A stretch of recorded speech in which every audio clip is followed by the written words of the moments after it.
BNMU संवाद से संबंधित सभी व्यक्तियों के प्रति आभार और धन्यवाद कि आपने मुझे इस कार्यक्रम में अपने विचार रखने का अवसर दिया। मैं प्रोफेसर डॉक्टर शिवमुनि यादव, पूर्व विभागाध्यक्ष स्नातकोत्तर भूगोल विभाग, CCDC, संकायाध्यक्ष सामाजिक विज्ञान एवं अध्यक्ष छात्र कल्याण, आपको नमस्कार। आज का मेरा विषय है कोसी प्रदेश में आपदा प्रबंधन एवं आर्थिक विकास। आपको मैं बता दूं, यह बहुत महत्वपूर्ण विषय है और हमारा BN मंडल विश्वविद्यालय जिस क्षेत्र में स्थापित है उससे संबंधित है, क्योंकि विश्वविद्यालय की स्थापना जब किसी क्षेत्र में की जाती है तो वहाँ के शिक्षकों, विद्यार्थियों से अपेक्षा की जाती है कि वे वहाँ के ज्वलंत समस्याओं का आकलन करें, समस्याओं के समाधान के लिए उपाय सुझावें। इसी कड़ी में मैं BN मंडल विश्वविद्यालय के परिक्षेत्र में लगभग 38 वर्षों से एक शिक्षक और पदाधिकारी के रूप में कार्य किया हूं और कोसी मैदान की जो समस्याएं हैं उन समस्याओं से अवगत हुआ हूं और इस कोसी मैदान की समस्याओं और समाधान के क्रम में मैं अपने शोधार्थियों से PhD उपाधि के लिए अनेकों शोध कराया है। मैं राष्ट्रीय और अंतर्राष्ट्रीय स्तर के शोध पत्रिकाओं में अपना आलेख प्रस्तुत किया है तथा राष्ट्रीय और अंतर्राष्ट्रीय स्तर के सेमिनार में मैं इस विषय पर अपना व्याख्यान भी दिया है। इसलिए मैं शोध विधि और आनुभविक विधि दोनों के सहारे आप लोगों को कोसी मैदान के आपदा, कोसी मैदान की समस्याएं और इसके प्रबंधन के बारे में बता रहा हूं। आपको मैं बता दूं, कोसी मैदान एक भौतिक प्रदेश है। प्रसिद्ध भूगोलवेत्ता RL सिंह ने अपनी पुस्तक इंडिया रीजनल ज्योग्राफी में भारत को 3 कोटि के प्रदेशों में विभाजित किया है। उसमें मध्य गंगा मैदान के उपविभाग के रूप में कोसी मैदान का उल्लेख किया है। कोसी मैदान एक प्राकृतिक प्रदेश है। राजनीतिक इकाई के रूप में यह बिहार राज्य का पूर्वोत्तर भाग है, जो कोसी और पूर्णिया प्रमंडल के 7 जिलों में क्रमशः सहरसा, मधेपुरा, सुपौल, पूर्णिया, कटिहार, अररिया और किशनगंज में फैला हुआ है। इसके उत्तर में नेपाल, दक्षिण में गंगा नदी, पूरब में पश्चिमी बंगाल और पश्चिम में मिथिला मैदान है। इसमें थोड़ा हम लोग संशोधन करते हैं कि महानंदा नदी से पूरब जो किशनगंज का भाग है उसको कोसी मैदान में सम्मिलित नहीं करते हैं, परंतु खगड़िया जिला का गंगा नदी से जो उत्तर का भाग है उसको कोसी मैदान में सम्मिलित कर लिया जाता है।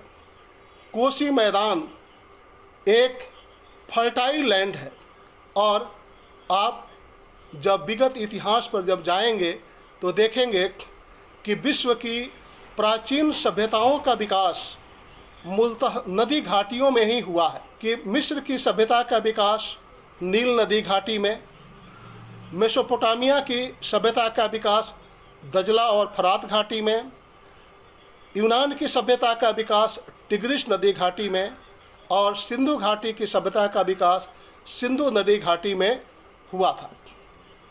कोसी मैदान को हम देखेंगे तो इसका गौरवपूर्ण इतिहासी मैदान में एक स्थान बनमनखी है, जहाँ पर भगवान का नरसिंह रूप में अवतार हुआ था और जिस खंभे से अवतार हुआ था वह स्थान भी वहाँ पर अभी विद्यमान है।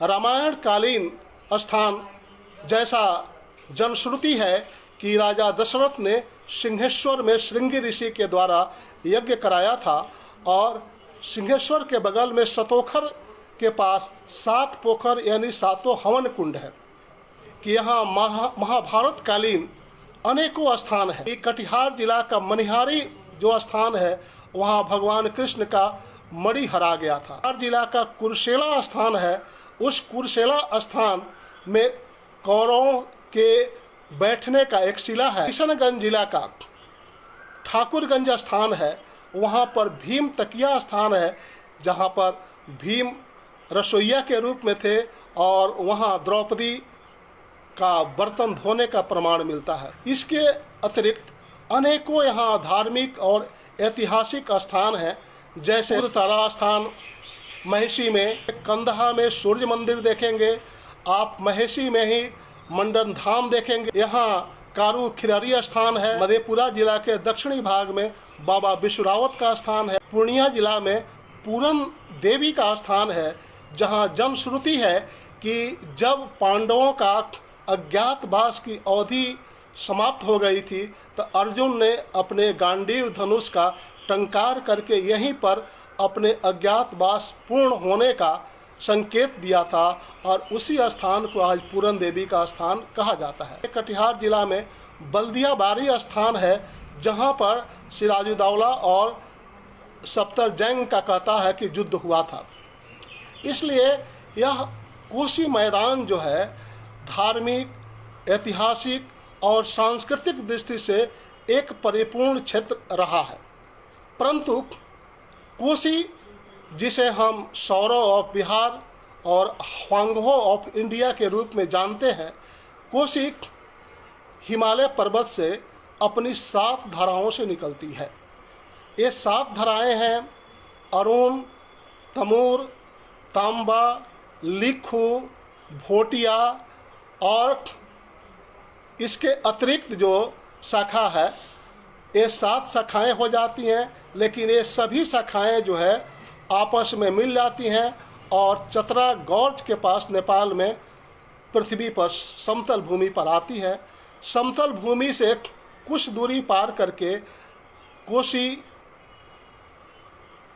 सुपौल जिला के भीमनगर नामक स्थान में प्रवेश करती है, जहां भीमनगर बराज बना है और यह मल्टी रिवर वैली प्रोजेक्ट है।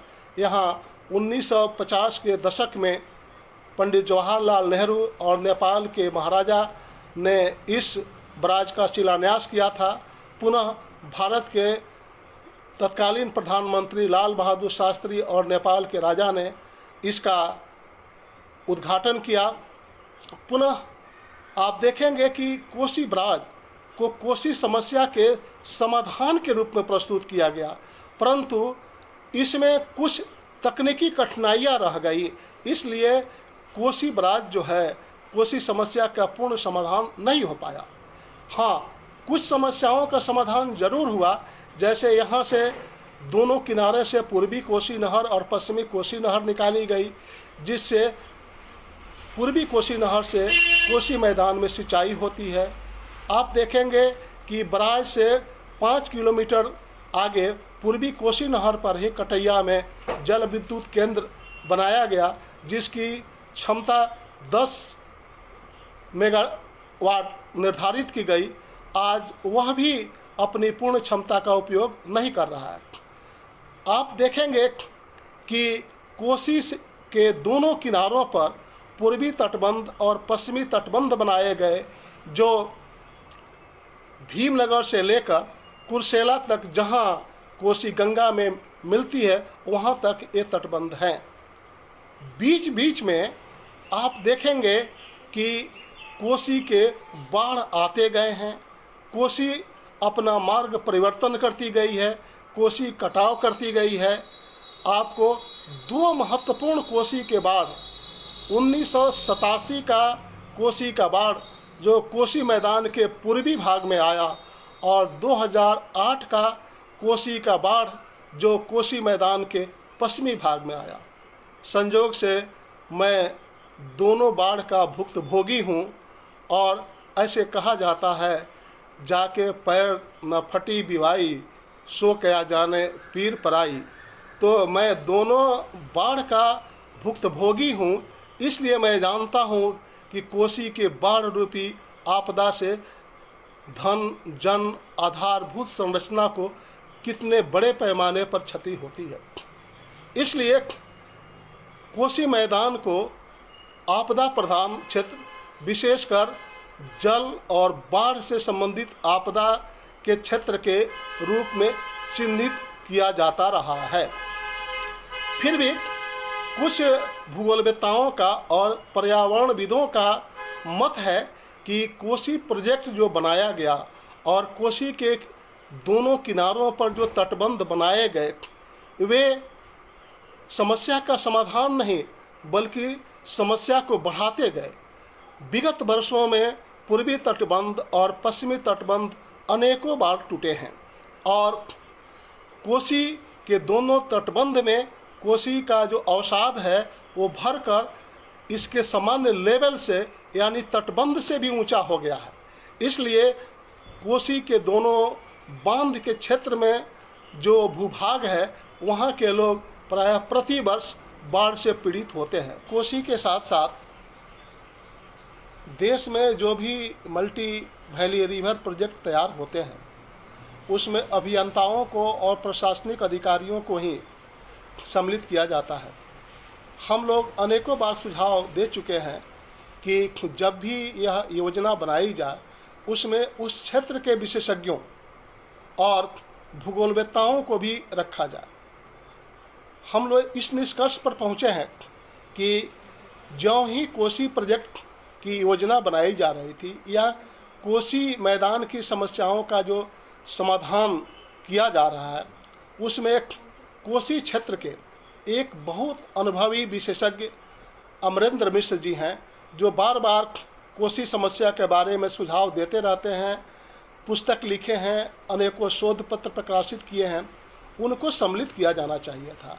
देन यहाँ के जो भूगोलवेत्ता हैं उन भूगोलवेत्ताओं को भी सम्मिलित किया जाना चाहिए था और जिनके घर कोसी के बाढ़ में डूबे, जिनके खेत खलिहान कटे, जिनके बाल बच्चे इस बाढ़ में डूब कर मर गए, उन बुजुर्गों को भी इस योजना में सम्मिलित किया जाना चाहिए था। तब जाकर कोसी के समाधान के लिए जो योजना बनती वह योजना ज़्यादा सफल होगी। फिर भी अब मैं कोसी मैदान के प्राकृतिक आपदा के बाद इसके दूसरे पक्ष पर आता हूँ कि यहाँ जो हमारा विषय है कि यहाँ आपदा का प्रबंधन कैसे होगा और कोसी मैदान का विकास कैसे होगा। हम देखते हैं कि कोसी मैदान जो प्राकृतिक संसाधनों से परिपूर्ण क्षेत्र है, यहाँ पर्याप्त मात्रा में नदियों का जल, वर्षा का जल उपलब्ध है। यहाँ जो मिट्टी है उर्वर कांप मिट्टी है। यहाँ जनसंख्या सघन है और आसानी से यहाँ पर कम मजदूरी पर मजदूर उपलब्ध हो जाते हैं। इसलिए कोसी मैदान में अपार संभावनाएं हैं। आप यहाँ जल संसाधन का विकास कर सकते हैं, आप जो है मिट्टी संसाधन का विकास कर सकते हैं, आप यहाँ के वन संसाधन में बांस सबसे महत्वपूर्ण वनस्पति संसाधन है, उसके आधार पर भी विकास किया जा सकता है। और सबसे महत्वपूर्ण पक्ष कि कोसी मैदान जो है मानव संसाधन की दृष्टि से भी परिपूर्ण क्षेत्र है।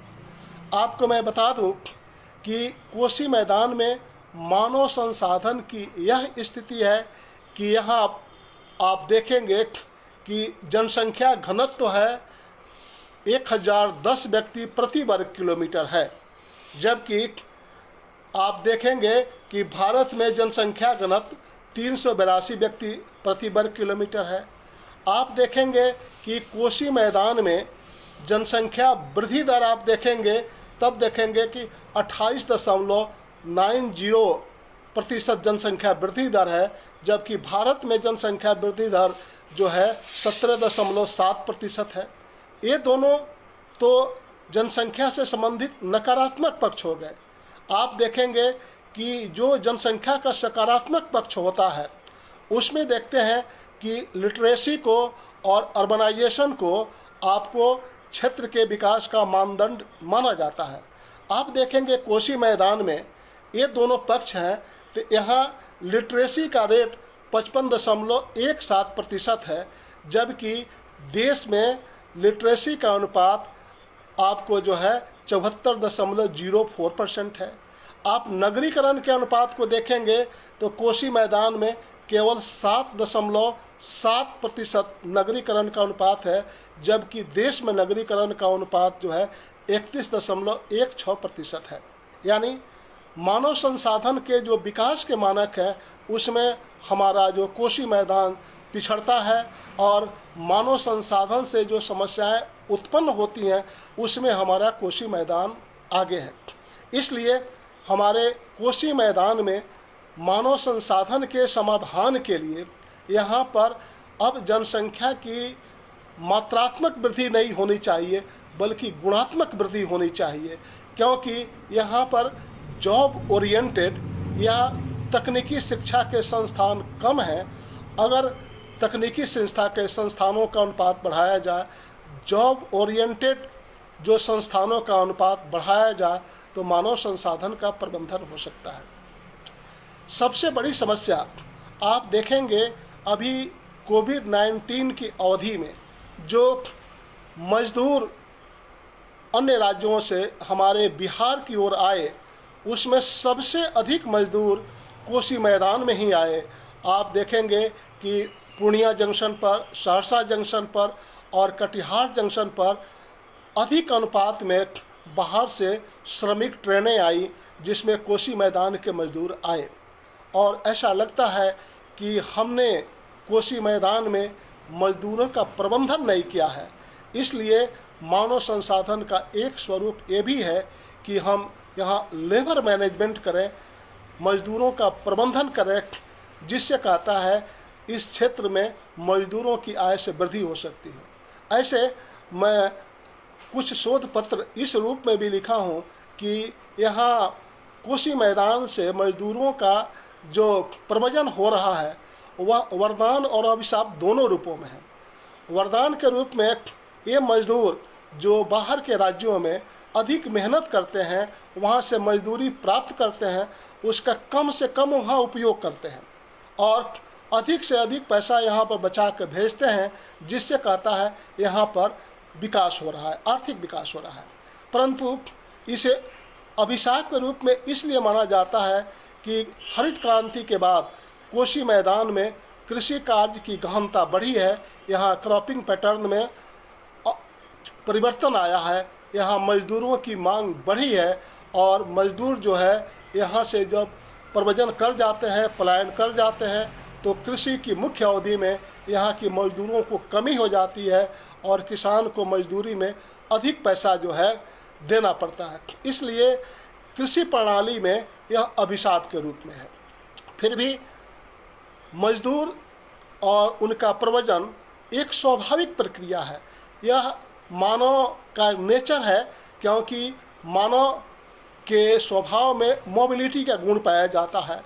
आप देखेंगे कि मानव का उद्भव का स्थान अफ्रीका महादेश का कीनिया का स्थान, जहाँ से मानव का उद्भव हुआ, वहाँ से निरंतर मानव जो है दूसरे क्षेत्रों में प्रव्रजन की प्रक्रिया में जाता रहा है और अफ्रीका के कीनिया के उसी स्थान को क्रेडल ऑफ मैनकाइंड के रूप में जाना जाता है।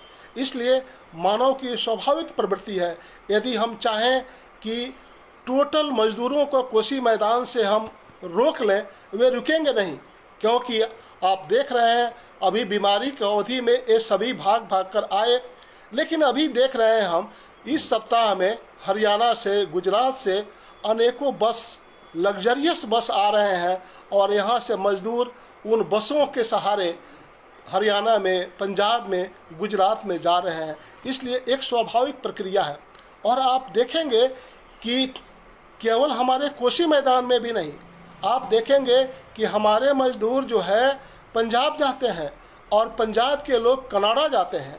इसलिए पंजाब के लोग हमारे मजदूर को प्रतिदिन 500 से 1000 रुपया देते हैं, और वे जब कनाडा जाते हैं तब प्रतिदिन 4000-5000 रुपये कमाते हैं। इसलिए मानव की एक स्वाभाविक प्रवृत्ति है कि प्रव्रजन होगा, लेकिन प्रव्रजन के क्रम में जो दो पक्ष हैं, पुल फोर्स और पुश फोर्स। अब हमारे यहाँ जो है यह पुल फोर्स अधिक है, पुल फोर्स हमारे यहाँ जो कम है और पुश फोर्स अधिक है, यानी दूसरे क्षेत्रों से लोग हमारे कोसी मैदान में कम आते हैं। जो आते हैं वे नौकरी पेशा के रूप में ही आते हैं, दूसरे क्षेत्रों से यहाँ मजदूरी के लिए नहीं आते हैं, बल्कि हमारे क्षेत्र से ही दूसरे क्षेत्र में लोग मजदूरी के लिए जाते हैं। इसलिए हमारे यहाँ मानव संसाधन का प्रबंधन विशेषकर मजदूरों के प्रबंधन के रूप में करके इस क्षेत्र का आर्थिक विकास किया जा सकता है। यहाँ प्राकृतिक संसाधन में दूसरा महत्वपूर्ण साधन जल संसाधन है, और यहाँ वर्षा को और बाढ़ को अभिशाप के रूप में मानते हैं, लेकिन जल संसाधन यहाँ वरदान के रूप में है। यदि यहाँ पर जल संसाधन में हम व्यावसायिक रूप में मछली पालन को प्रोत्साहन दें तो ये हमारे लिए लाभप्रद हो सकता है। हम देखते हैं कि कोसी मैदान के जितने भी हाट बाज़ार या शहरी बाज़ार है, सब में आंध्रा से मछली आकर बिकती है, जबकि कोसी मैदान में अच्छी प्रजाति की मछलियाँ मिलते हैं। आप देखेंगे कि यहाँ कवई मछली मिलती है, यहाँ सिंघी मछली मिलती है, यहाँ मांगुर मछली मिलती है, जो द बेस्ट क्वालिटी की मछली मानी जाती है। और आंध्रा से जो मछलियाँ आती हैं वे इतनी अच्छी प्रजाति की मछलियाँ नहीं हैं। यदि हम कोसी मैदान में मछली पालन को प्रोत्साहन दें तो यह इस क्षेत्र के विकास का एक साधन हो सकता है, मार्ग हो सकता है। दूसरा देखेंगे हम कि हमारे कोसी मैदान के जल जमाव क्षेत्रों में मखाना की खेती होती है। अभी आप देखेंगे कि केंद्र सरकार ने कोविड-19 के क्रम में जो विकास के लिए राशि का आवंटन किया है, उसमें हमारे बिहार के लिए मखाना का क्लस्टर दिया है, और उस मखाने के क्लस्टर के लिए हमारा कोसी मैदान सबसे उपयुक्त क्षेत्र हो सकता है।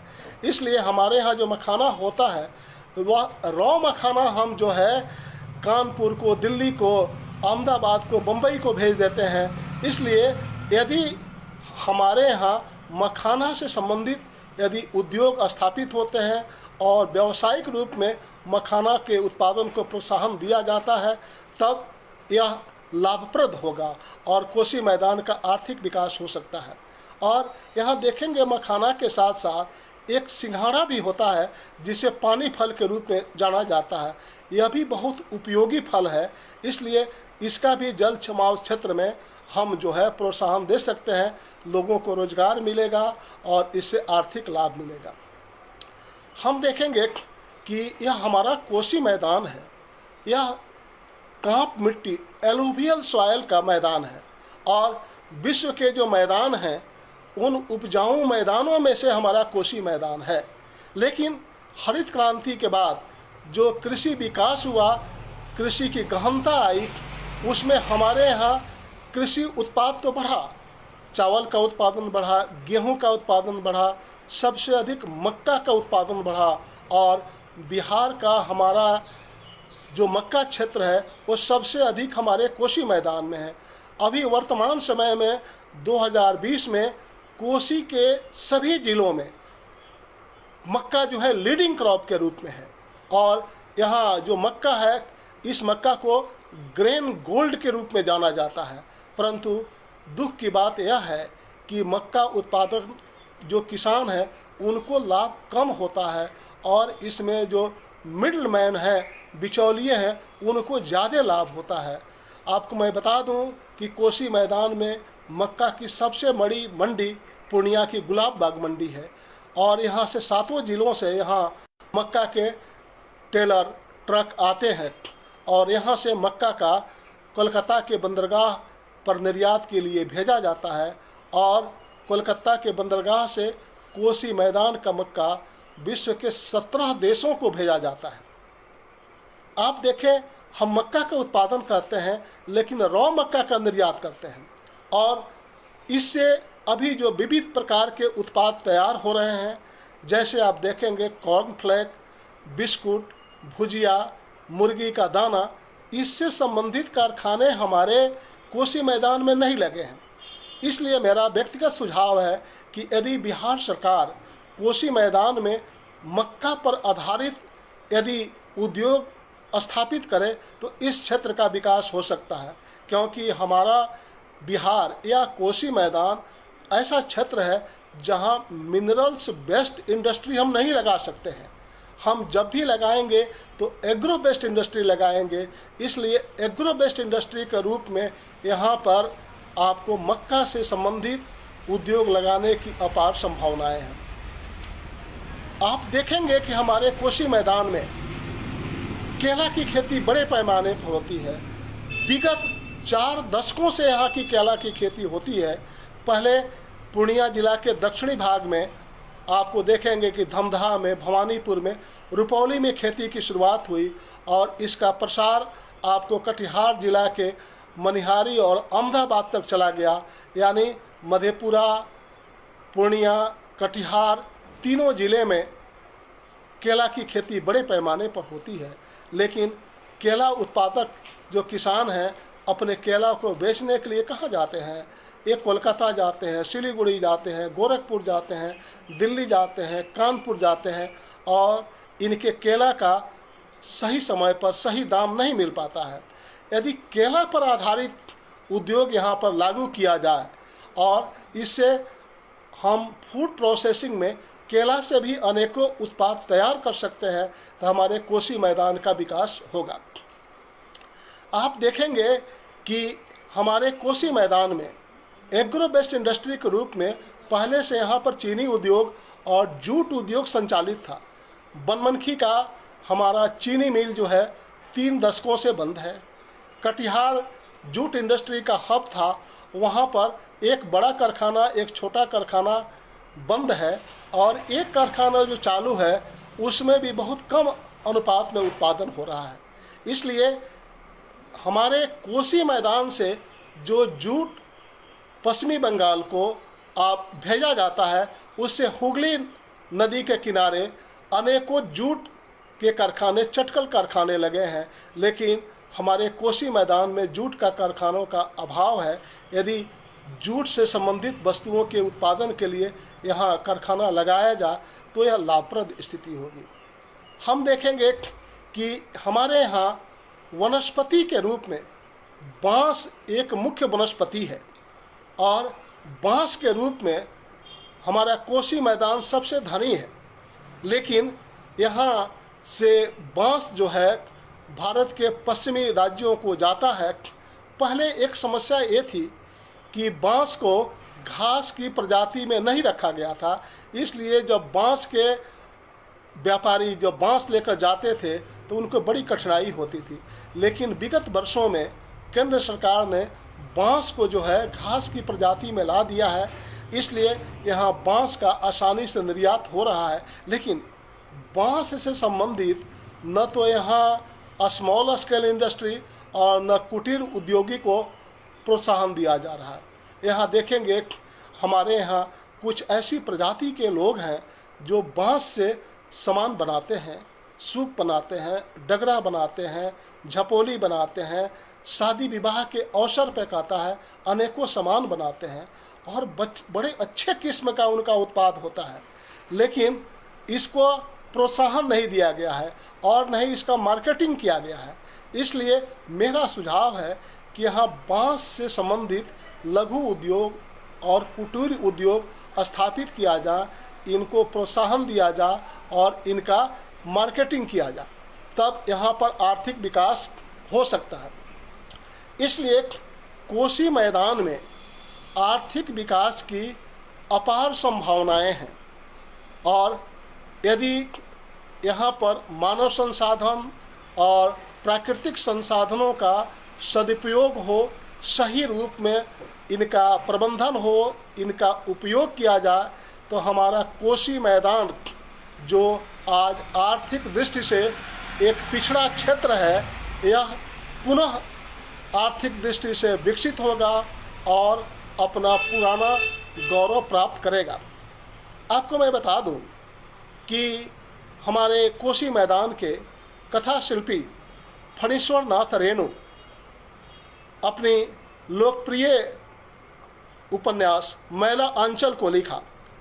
उनका मैला आंचल 1950 के दशक में लिखा गया और उसके साथ उन्होंने एक और उपन्यास की रचना की, परती परिकथा। और इन दोनों में इन्होंने यहाँ की परती भूमि, यहाँ की अनुर्वर भूमि की चर्चा की है, उसके पिछड़ापन का चर्चा किया है। लेकिन आप देखें, आर्थिक विकास डायनेमिक होता है, गत्यात्मक होता है। आज रेणु जी जिंदा होते तो आप अररिया जिला के परती भूमि पर्वत को, आप वहाँ पर गेहूं और मक्का की खेती को देखते तो उनको आश्चर्य होता, कैसे हुआ। यानी अररिया और पूर्णिया की जो परती भूमि थी, परलत था, अनुर्वर भूमि था, जिसके बारे में रेणु जी ने लिखा है कि वहाँ के लोग कहते थे, जब एक नागरिक जित्तू जब ट्रैक्टर से परती भूमि को जोतने निकला तो वहाँ के जो स्थानीय नागरिक थे वे कहते, जित्तू तो पगला गया है। यहाँ पर जापानिया इंजीनियर, यहाँ पर ब्रिटिशवा इंजीनियर आया और मिट्टी को जांच किया और कहा कि कुछ नहीं होगा, और उस मिट्टी को यह जोतने चला है। परंतु आप देखेंगे, जब कोसी बराज से पूर्वी कोसी नहर निकली, उसकी शाखाएं उपशाखाएं निकली और 1970 के दशक में जब पंप सेट से, बोरिंग से सिंचाई शुरू हुई, तो आज रेणु जी का मैला आंचल और परती भूमि हरियाली का क्षेत्र हो गया है और हरितिमा का क्षेत्र हो गया है। इसलिए यदि हम चाहें, सरकार चाहे और यहाँ की स्वयंसेवी संस्थाएं चाहें, तो हमारे कोसी मैदान का आर्थिक विकास हो सकता है। यहाँ के जो संसाधन हैं, चाहे वो प्राकृतिक संसाधन है, मानव संसाधन है, प्राकृतिक संसाधन में यहाँ का बाढ़ और वर्षा का पानी जो अभिशाप के रूप में है, उसे वरदान के रूप में बदला जा सकता है।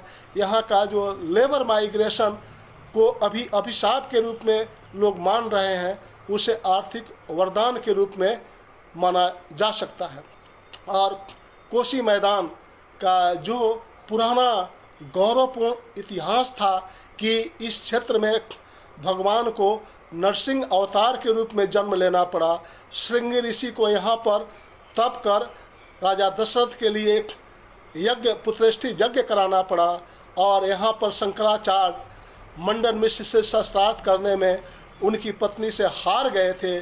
इस क्षेत्र में कृष्ण भगवान आए और पांडव आए, जो अपने वनवास और अज्ञातवास की अवधि में इस क्षेत्र में अपना समय बिताया। उस गौरवपूर्ण इतिहास को हम प्राप्त कर सकते हैं और हमारा कोसी मैदान जो है आर्थिक दृष्टि से एक विकसित क्षेत्र हो सकता है।